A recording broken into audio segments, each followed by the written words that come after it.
Hi friends, it's Danielle with Take Care Mama, and today I'm talking about the books I plan to read in the month of April. Let's get right into it. I have 9 books planned for this month, and I am already regretting it a little bit. I'm filming this a few days into the month, and I'm already behind, so we will see how it goes. I'm gonna start out with my most anticipated read of the month, and that is The Invisible Life of Addie LaRue by V.E. Schwab. I'm so excited for this. It seems right up my alley. It's really popular, so I'm sure many of you are familiar, but it has fantastical elements. It's about a woman named Addie LaRue. I think she was born in the 1600s in France, and she's in a bind. She is set to marry someone she does not wish to marry, and she ends up making a deal with the devil that basically she's going to have the freedom she wishes. She's even going to get to live forever, but no one will remember her. If they look away from her, they forget her instantly. So I think this book is about how she navigates relationships, or the lack of relationships. I did start this. I'm like 50 pages in. The writing is beautiful. I've already teared up a few times just in 50 pages. And this is so funny. I think I'm self-sabotaging my reading by reading this slowly so it lasts longer. Literally, I think I'm doing that. I don't care if I end up hating this story. I don't care if I end up hating the characters. I will love this book. I think I will say right now, this is at least going to be a 4-star just because of the writing. It is so smart and so beautiful, and I'm really excited to dive deeper into this. Okay, let's see. Split Tooth by Tanya Tagaq. This is a short book, which I love for this month. Let's see. Oh, really short, less than 200 pages. This, as I understand it, is magical realism. It takes place in Canada. Some animal spirits are communicating, and I think it's very poetic. I think there are poems immersed into this novel. I don't know too much about it. I heard of this from Books and Lala. It was one of her top reads of 2020, and I'm excited. Along that same vein, also magical realism, also Canadian, also from Books and Lala as a recommendation, is Elatsoe. I think I'm finally pronouncing this correctly. I've been saying it wrong before. Elatsoe by Darcy Little Badger. This is, I think I said magical realism, but it's YA. I didn't really know that until I picked this up for my library. I'm not a huge fan of YA, but I'm still really interested in this concept. I think, again, we have a young Canadian woman. I'm pretty sure she is Indigenous, and I think there is some dark themes in here. I think this woman is magical. Maybe she's kind of figuring out her magic. Okay, yeah, so Elatsoe lives in the slightly stranger America. I thought she lived in Canada. I don't know.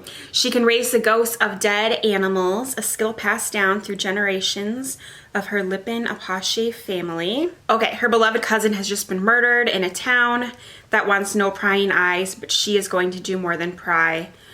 So she is magical. Her cousin is murdered, and I think she uses her magic to maybe find out what happened to her cousin. I'm excited. Even though it's YA, I'm excited. It's not like I hate YA, it's just not my favorite. And because this month is maybe a little too ambitious for me, I'm glad I picked this because YA reads really fast. Otherwise, I'm a pretty slow reader. The Year of the Witching by Alexis Henderson. I started this as well because I was reading Addie LaRue so slow to soak it in. I wanted another book to read alongside of it. I chose this. I'm loving it. I don't know if it was the best book to read don't know if it is the best book to read alongside Addie LaRue, because they do have some similar elements, like a young girl with maybe some magic trying to figure out her life. So in here we're following this young woman named Emmanuelle. And do you know what it's giving me? It's giving me similar vibes to the movie The Village. I'm not in very far, 60 pages. But do you remember that movie M. Night Shyamalan's The Village?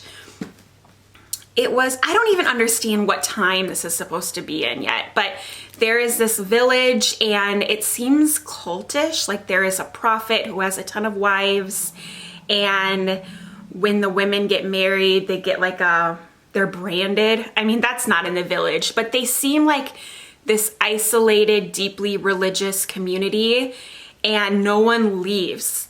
The forest is scary. There are witches in the forest. It is evil. At least that's kind of what they're told, I think, to stop them from leaving. No strangers come into the community. The community is called Bethel.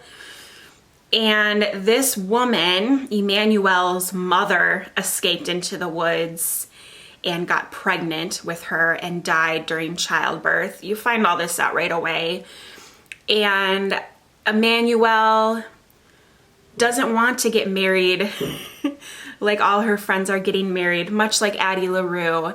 And I think she is going to somehow be connected to her dead mother, whether through just learning more about her or maybe some more magical elements, and get through. This is actually horror, and it is scary so far. It's setting up to be scary.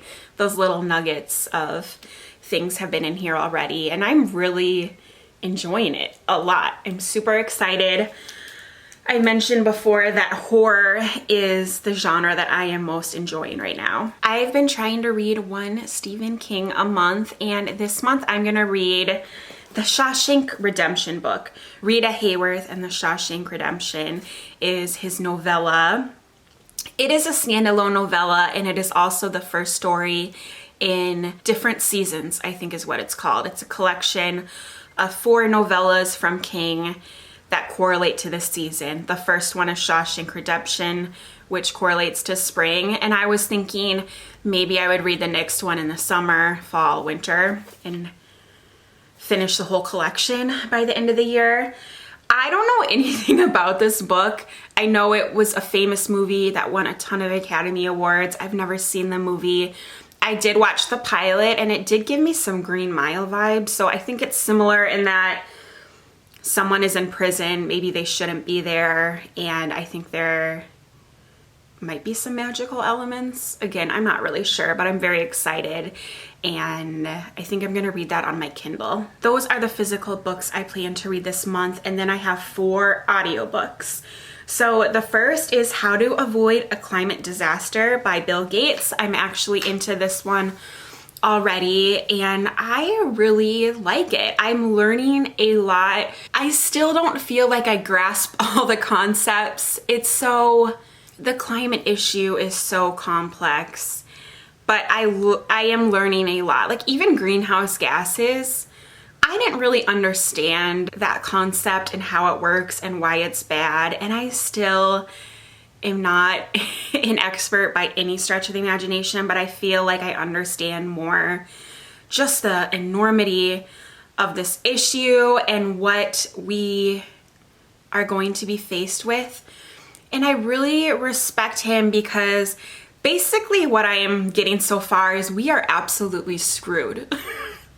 But he is optimistic that we can change this around through innovation and government support. We definitely need big government support, in his opinion and my opinion, because there isn't enough incentive for private companies to innovate. Private companies are great at innovation, and it will come from that sector, he says, but there's no incentive. Why would a company spend so much money on making clean energy and changing the system when our current energy is so cheap and there's no reason not to use it? And so we really need government support to make these changes before it just simply becomes too late and it's a disaster. So the title, How to Avoid a Climate Disaster. Okay, I'm really excited about this next one. I think it's called Jim Carrey, Memoirs and Misinformation. And I am a big fan of Jim Carrey. I think he is so interesting. I grew up watching The Mask, and that was like a family favorite, and I'm not into that.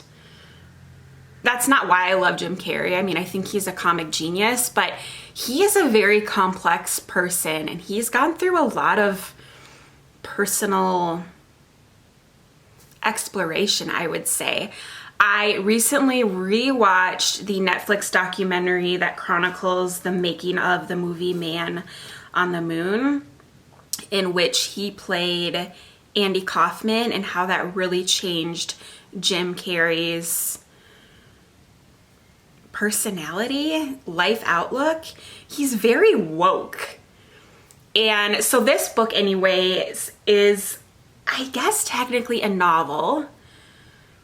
And it's a memoir of Jim Carrey, but he exaggerates and changes things. And I think the point is we'll never know which is true and which is fabricated. I don't know. That's what I know, and I'm really excited because I'm on a Jim Carrey kick right now. There are a ton of interesting interviews and video compilations of him just kind of ranting his views, and I find it really interesting. Okay, the next one is Reinventing You.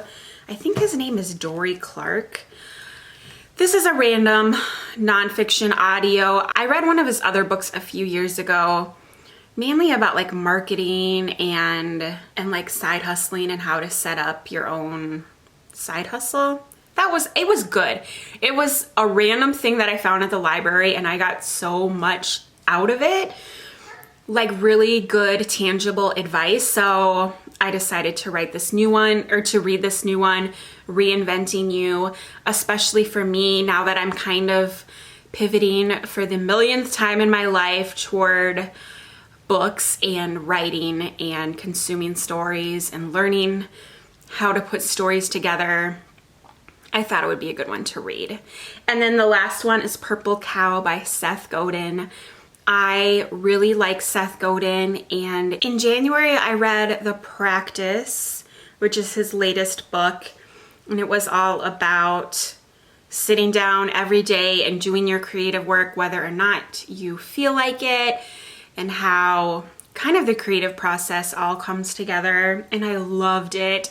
So this is what I chose. He's written a ton of books. This just happens to be available at my library. I can't even remember what it's about. Okay, Purple Cow, Transforming Your Business by Being Remarkable. You're either a purple cow or you're not. You're either remarkable or invisible. Make your choice. So I think it's a business book on how to be a purple cow, which is a metaphor for standing out. So there we have it. Ooh, 9 books. I am not sure. Again, I'm behind, but I'm going to do my best, and I'm excited to see you on the other side of the month and to let you know how everything went and how I enjoyed everything. Let me know what you are reading right now or plan to read this month. I love getting and giving new ideas. Thanks so much for watching. Have a wonderful day and take care. Bye.